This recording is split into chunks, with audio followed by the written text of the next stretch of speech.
అమెరికాలోని తెలంగాణ డెవలప్మెంట్ ఆధ్వర్యంలో నిర్వహించిన సైన్స్ ల్యాబ్ ఆన్ వీల్స్ కార్యక్రమాన్ని యాదాద్రి భువనగిరి జిల్లాలో ఎమ్మెల్సీ కోదండరాం ప్రారంభించారు. తెలంగాణ డెవలప్మెంట్ ఫోరం సభ్యులు శ్రీనివాస్ మణికొండ, మహేందర్ రెడ్డితో పాటు ఇతర ప్రతినిధులు ఈ కార్యక్రమంలో పాల్గొన్నారు. బీబీనగర్ మండలం గూడూరు జెడ్పీహెచ్ఎస్ పాఠశాలలో సిమ్యులేషన్ ప్రయోగాలు వీక్షించారు.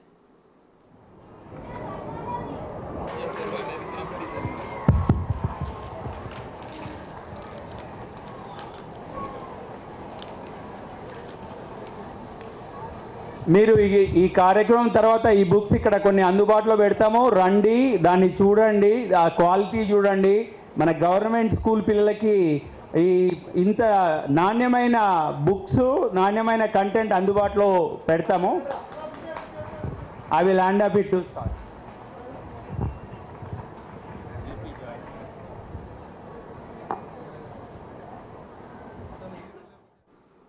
పాఠశాల పిల్లలకు ఉపయోగపడే పుస్తకాన్ని విడుదల చేశారు. తెలంగాణ డెవలప్మెంట్ ఫోరం ఆధ్వర్యంలో మనబడి కార్యక్రమంలో భాగంగా ప్రభుత్వ పాఠశాలలో చదివే విద్యార్థుల కోసం, రైతుల కోసం, మహిళల కోసం టీడీఎఫ్ వివిధ కార్యక్రమాలు నిర్వహిస్తోంది.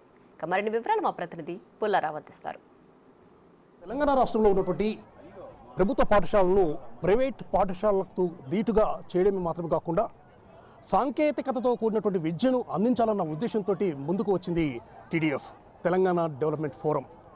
అమెరికాలో 1999 సంవత్సరంలో ఎస్టాబ్లిష్ అయినటువంటి ఈ టీడీఎఫ్ అనేది ఆ తర్వాత ఇండియాకు కూడా విస్తరించడం జరిగింది. ముఖ్యంగా తెలంగాణ ప్రాంతాన్ని డెవలప్ చేయాలని చెప్పే ఉద్దేశంతో వాళ్ళు అనేక రకమైనటువంటి కార్యక్రమాలు చేపడుతూ ఉన్నారు. దానిలో భాగంగానే ఈరోజు ఇక్కడ గూడూరులో, అంటే బీబీనగర్ మండలంలో ఉన్నటువంటి గూడూరులో ఇక్కడ ఒక సైన్స్ ల్యాబ్ ఆన్ వీల్స్ అనే ప్రోగ్రాం కూడా తెరలేపడం జరిగింది. ముఖ్యంగా ఈ యొక్క ఉద్దేశం ఏంటంటే గ్రామీణ ప్రాంతాల్లో ఉన్నటువంటి పాఠశాలలన్నిటికీ కూడా ఈ యొక్క కంప్యూటరైజేషన్ అంటే సాంకేతికతో కూడినటువంటి మొత్తం అంశాలను తెలియజెప్పాలన్న ఉద్దేశంతో ఈ యొక్క వెహికల్స్ని కూడా వాళ్ళు డొనేట్ చేసిన పరిస్థితి అయితే ఉండడం జరిగింది.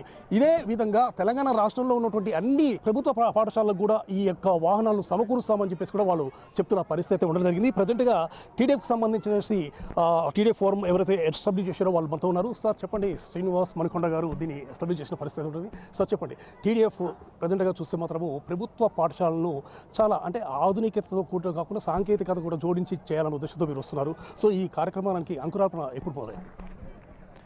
దీనికి మొట్టమొదటిగా జయశంకర్ గారు 1998లో న్యూయార్క్ వచ్చినప్పుడు ఇచ్చిన స్ఫూర్తితోటి 1999లో మేము తెలంగాణ డెవలప్మెంట్ ఫోరం అనే సంస్థని స్థాపించడం జరిగింది.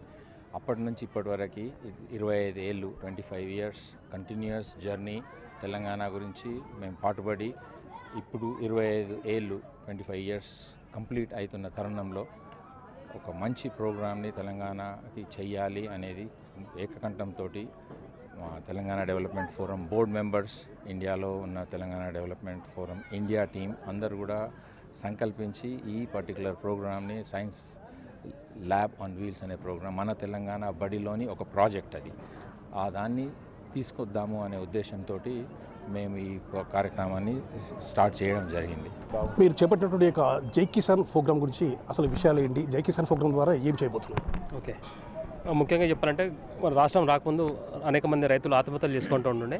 సో ఆ సమయంలో ఏంటంటే మేము వారందరికీ ఆర్థిక సాయం అన్నమాట, ప్రతి రైతుకి 10,000 నుంచి 1,00,000 వరకు ఆర్థిక సాయం ఇస్తూ ఉంటుండే. కాకపోతే అది ఎంత చేసినా తక్కువ అనే ఉద్దేశంతో వారిని ఆర్థిక అభివృద్ధిలో ముందుకు తీసుకెళ్తే వాళ్ళు సస్టైన్ అవుతారు, లాంగ్ టర్మ్ వాళ్ళ ఫ్యామిలీస్ బాగుంటాయి, విలేజ్ బాగుంటుంది. ఎందుకంటే మనం రైతే రాజు అంటున్నాం కానీ పరిస్థితులు ఆ విధంగా లేవు కాబట్టి.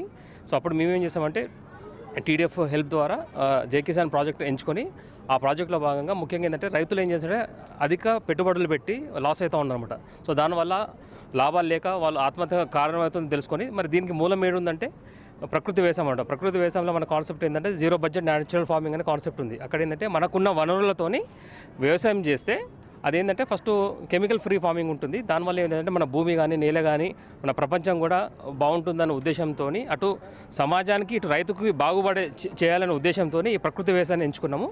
ఈ ప్రాజెక్టులో భాగంగా మేము ఏం చేస్తున్నామంటే ముఖ్యంగా తెలంగాణ ప్రాంతంలో ప్రతి మండలాన్ని ఒక యూనిట్ లాగా ఎంచుకొని వాళ్ళందరికీ అవేర్నెస్ అనమాట. ఎందుకంటే ప్రకృతి వ్యవసాయం అనేది ఫస్ట్ అవేర్నెస్ రావాలన్నమాట. ఇప్పుడున్న జనరేషన్కి గత 1000 సంవత్సరాల నుంచి చేస్తున్న వ్యవసాయము ఈ 30 సంవత్సరాలు ఎందుకు ఇంత వినాశనం వస్తుంది? ఎందుకంటే ఇంతమంది అటు రైతులకి ఒక 30 ఇయర్స్కే షుగర్ కానీ బీపీ కానీ క్యాన్సర్స్ వస్తున్నాయి. అది తిన్న వినియోగదారులు కూడా అనేక మంది రోగాల బారి పడుతూ ఉన్నారు. మళ్ళీ దీని అన్నిటికీ మూలం ఏంటంటే వ్యవసాయం అనమాట. అంటే పాపం రైతులు వాళ్ళకి తెలియకుండానే అధిక దిగుబడి కోసం దిగుబడి ఎందుకు కావాలంటే ఉన్న ఆర్థిక ఇబ్బందుల వల్ల ఆ విధమైన కెమికల్ ఫార్మింగ్ చేస్తూ ఉన్నారు. మరి వాళ్ళకి అవగాహన చేయాలనే అవకాశం ఎంత ఉందని తెలుసుకొని మేము ప్రతి తెలంగాణ ప్రాంతంలో ప్రతి మూలలో ప్రతి మండలంలో ఒక యూనిట్ లాగా ఎంచుకొని వారికి ఈ విధమైన అవేర్నెస్ ప్రోగ్రామ్స్ నిర్వహించడం జరుగుతుంది. ఒకటేంటంటే మేము ఇక్కడ మన ఊళ్ళో ఈ కార్యక్రమం ఎందుకు చేసినాము, ఇట్లా ఈ ప్రోగ్రామ్ బీజం ఎక్కడ పడింది అని అంటే మన స్కూల్ 11 సంవత్సరాల నుంచి 2010 నుంచి మనం మెరిట్ స్కాలర్షిప్ ఇచ్చి పిల్లలు ఏంది అని అంటే డ్రాప్అవుట్స్ అవుతున్నారు. మెయిన్గా ఇది ముఖ్య ఉద్దేశం ఏంది అని అంటే పిల్లలు డ్రాప్అవుట్స్ ఆపాలి. ఇప్పుడు 10వ తరగతి ఫెయిల్ అయిన వాళ్ళకి నుదుటి మీద నువ్వు వాళ్ళ లైఫ్లో ఫెయిల్యూరు అని రాసినట్టే అవుతుంది. పిల్లవాడు ఒక లేబర్ పనికి లేకపోతే ఇంకేదో ఒక 500-600 రూపాయలు సంపాదించే పనులకు తప్ప ఇంకా తర్వాత 10వ తరగతి ఫెయిల్ అయిన తర్వాత రివైవల్ లేదు. ఇప్పుడు అమెరికా లాంటి దేశాల్లో ఏమవుతుందనంటే పిల్లవాడు ఒక దగ్గర ఫెయిల్ అవుతే వాళ్ళకి మళ్ళీ ఒక అవకాశం ఉంటుంది, మళ్ళీ ఒక నైట్ స్కూల్ లాగా ఉంటాయి. అట్లాంటిది మన దగ్గర లేదు. అన్ఫార్చునేట్గా ఏమవుతుంది అని అంటే 10 మంది పిల్లల్లో ఒక 2 ఎస్ఎస్సీలో ఫెయిల్ అవుతున్నారు, 4-5 ఇంటర్మీడియట్లో ఫెయిల్ అవుతున్నారు, ఇంకో 2 డిగ్రీలో ఫెయిల్ అవుతున్నారు. ఒక 10 మంది ఒక స్టూడెంట్ ఉంటే మన తెలంగాణలో ఆ 10 మందిలో 8 మంది అనగారిపోతున్నారు. ఆర్థికంగా ఎదుగుదల చూడట్లేదు. వాళ్ళకి అది చెయ్యాలి అని అంటే ఏంటంటే వాళ్ళ మీద వాళ్ళకి కాన్ఫిడెన్స్ ఇవ్వాలి. కాన్ఫిడెన్స్ ఎట్లా వస్తుంది? అండర్స్టాండింగ్ వచ్చినప్పుడు, ఒక విషయం మీద అవగాహన పెంచినప్పుడు ఆ కాన్ఫిడెన్స్ వస్తుంది. కాన్ఫిడెన్స్ వస్తే అప్పుడు వాళ్ళు నేను కూడా పోయి డాక్టర్ అవుతా, నేను కూడా పోయి ఒక కెరియర్ ఇది చేస్తా, నేను కూడా పోయి ఒక ఆఫీసర్తో మాట్లాడగలుగుతా. ఆ కాన్ఫిడెన్స్ తెప్పించాలంటే మరి ఏం చేయాలంటే ఏంటంటే విషయం మీద అవగాహన కల్పించాలి. మరి ఎట్లా కల్పిస్తాము అని అంటే ఏదైతే థియరిటికల్గా వాళ్ళు నేర్చుకుంటున్నారో దానికి ప్రాక్టికల్ లెర్నింగ్ అనేది ప్రమోట్ చేయాలి. అట్లా మనం ఇక్కడ ఏం చేసుకున్నాం అని అంటే 2022లో ఒక మంచి ఇంటిగ్రేటెడ్ లైబ్రరీ కట్టి ఆ ఇంటిగ్రేటెడ్ లైబ్రరీలో ఈ ప్రాక్టికల్స్ లైక్ ఫిజిక్స్, కెమిస్ట్రీ, బయాలజీకి ప్రాక్టికల్ చేసే ఒక విధానం తీసుకొచ్చి పిల్లల్ని ఏదైతే వాళ్ళు థియరిటికల్గా నేర్చుకుంటారో ప్రాక్టికల్గా నేర్పించడం స్టార్ట్ చేసినాం. టీడీఎఫ్ యొక్క ఉద్దేశం కూడా అదే. సమాజంలో ఎవరైతే పేదరికం అనుభవిస్తున్నారో వారందరికీ కూడా మేము చేయూత అందించాలనే ఉద్దేశంతో ఉన్నాము. అదేవిధంగా ప్రభుత్వ పాఠశాలలో చదివే విద్యార్థులందరూ కూడా దాదాపు పేదింటి వారు అయి ఉంటారు. కాబట్టి వాళ్ళకు ప్రైవేట్ పాఠశాలలో ఏ విధమైనటువంటి విద్య అందిస్తుందో ఆ విద్యను అందించడమే కాకుండా వాళ్ళకి ఇంకా అదనంగా కూడా సాంకేతికతతో కూడినటువంటి విద్యను అందించాలన్న తత్వంతో మేము ముందడుగు వేస్తున్నామని చెప్పేసి కూడా టీడీఎఫ్ సభ్యులు చెబుతున్న పరిస్థితి ఉండడం జరిగింది. గూడూరు నుండి కెమెరా రైతు